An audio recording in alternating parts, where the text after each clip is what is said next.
Right guys, we're going to do another 10-minute in this little speed run, and we're going to see what happens. Again, we've got the white pieces, or have we? Or have we? Yes, we do. Opponent is Elmira_1, rated 972. Okay. We could play a London. We've not played a London yet, have we? Okay, so let's go for it. Ye old London system. Perfectly good opening. Don't listen to anyone who says it's trash or boring. It ain't necessarily either. Just like any opening. And that is a good move. Early c5 against the London. Generally good. c4 though, not so much, unfortunately. Okay. Quite often the idea is to get a knight onto e5. We could do that, right. I think the bishop's going to come here anyway, isn't it? So I can always contest that pawn with b3. And then whatever happens, he's going to end up taking away from the centre, isn't he? So what he's done is he's overshot the pawn he really wants to take, which is the one towards the centre of the board. But he's put himself in the firing line of this one here. Now this knight could come to there, but that doesn't scare me. I shall just castle.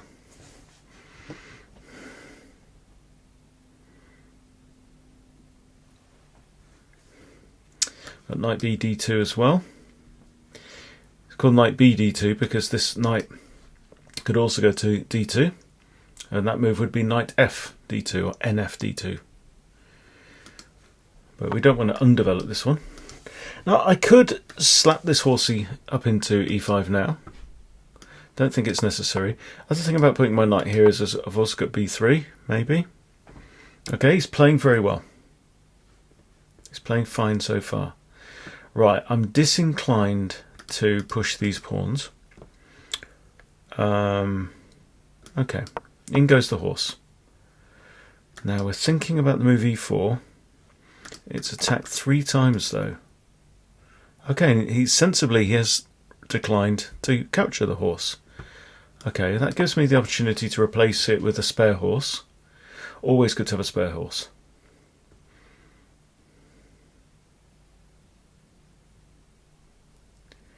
And he is getting slightly cramped there on the king side of this area. But it's not catastrophic by any means. Where are you from? Are you still going on about this Ukraine stuff? Chess.com. Seriously. I'm of the opinion that sport and politics shouldn't really mix in that way. Okay, it attacks our bishop. So, I mean, I could just leave it there and open up this file, but what if I came here? Would that be a waste of time? If he takes, I take with f, opening up my rook, but then it's he's rooks on f as well. No, I think I should just develop my queen. The position is quite closed right now. Okay. Now I realise here I'm taken away from the centre, which is a slight deviation away from principle, but principle isn't everything. Slightly concerned about f6,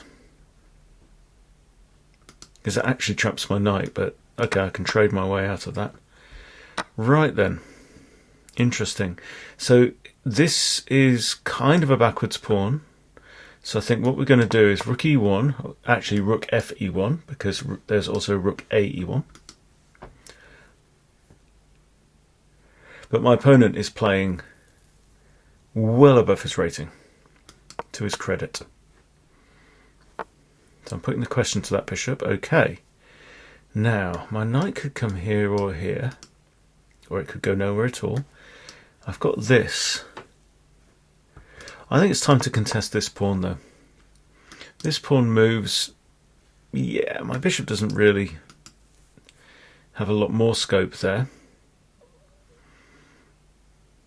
But if he allows me to take, and he takes back, slap, I've won myself a pawn. Ho ho.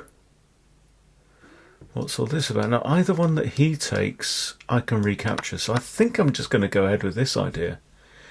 Also, now if he takes, that comes with check, which it didn't a couple of moves ago. You see? And that comes with check. And now I get to move my knight, but where is the question?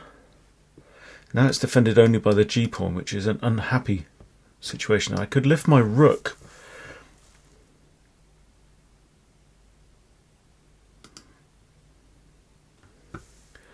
Does my knight want to come in here, perhaps? Go on then, why not? Why not? Better to move up the board than down it, right? It's the general idea in chess. Obviously that would be a terrible movement because my queen's not defended. Okay, he's pushed. Right. Well, let's take here. I am actually now 2 pawns up, believe it or not, boys and girls. Oh! Bugger!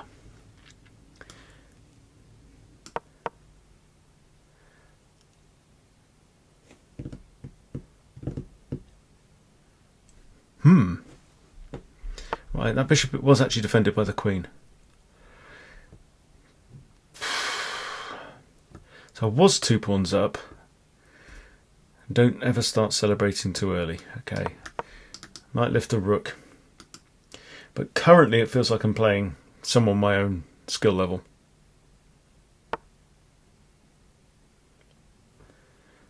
Yeah.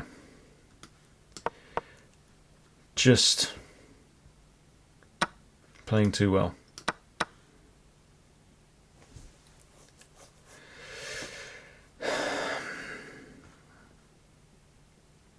Okay, what am I down? I'm down a rook for 2 pawns.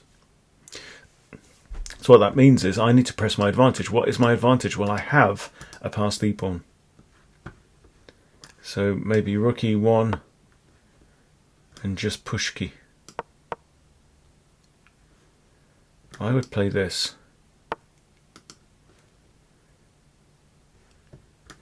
There, he hasn't got bishop takes because I've got queen takes bishop. So I think I want to stop that pawn from advancing. I want to push this guy. In fact, I want to take that one out first, don't I?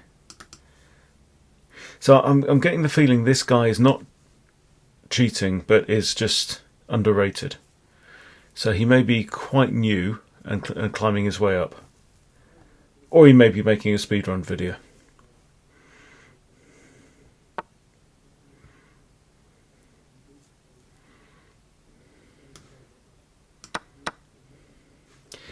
Notice if that rook comes up, that guy might be undefended, so I've got to watch out for it. I can always block the b file with my bishop.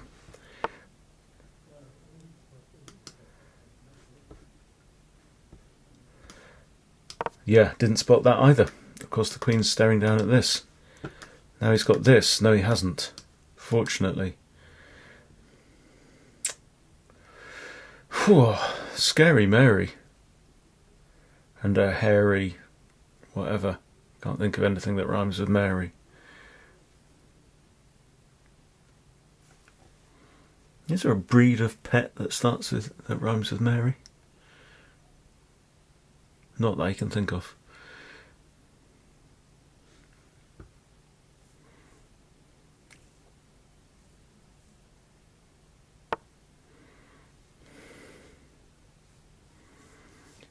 Okay, I mean that's a fork on pawn and rook.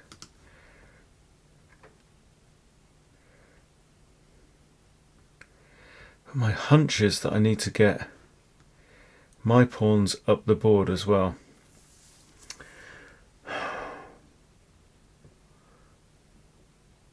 See, this promotion square is guarded by the bishop.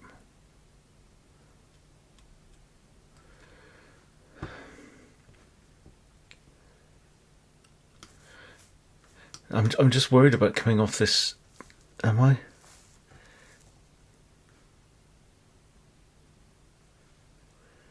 Ah, sod it. Well, you roll your dice.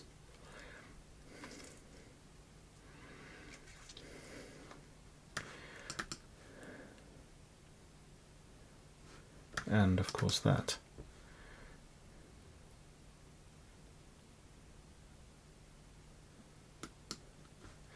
There's also a potential check on d3 with the bishop, which could come in handy.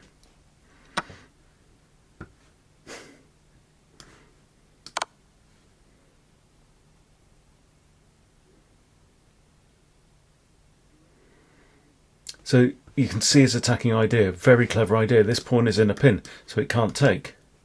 And now that as soon as I moved my queen away from the defence of that pawn, he thought, hello, now there's only one legal move. So I don't know why he's waiting, but then I do have bishop d3. Then he pushes up with a pawn, and we might find ourselves in the land of perpetuality, which right now I would take. Okay, we do this. He can block with the bishop, I take it. He can block with the queen, I take it. But I suspect here white has no option then after that to go for perpetual. Oh, hang on. No.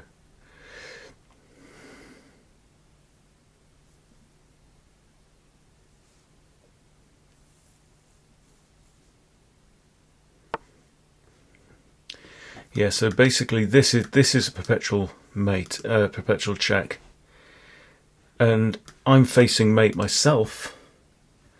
The only alternative is that, but then queen just takes, and what have I gained? Nothing. So there, king goes here. There's nothing I can do with my pawns, there's nothing I can do with my queen. We have to perpetual. I'm sorry. And that's it. Well, that was interesting, wasn't it? Let's have a look. Okay, so I've pasted in the PGN and I've left the... In fact, well, let's call them both 1000. Both ELOs 1000. And see what it thinks. Hit the review. Yeah, it's not saying he played amazingly. He actually did better in the end game. So, fascinating. So I was doing well up to this point, and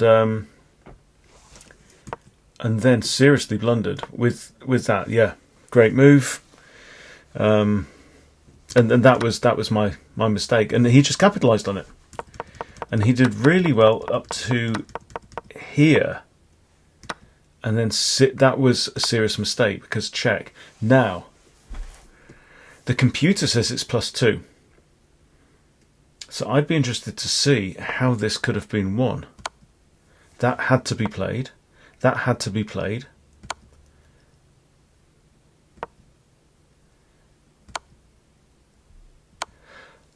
Oh my goodness.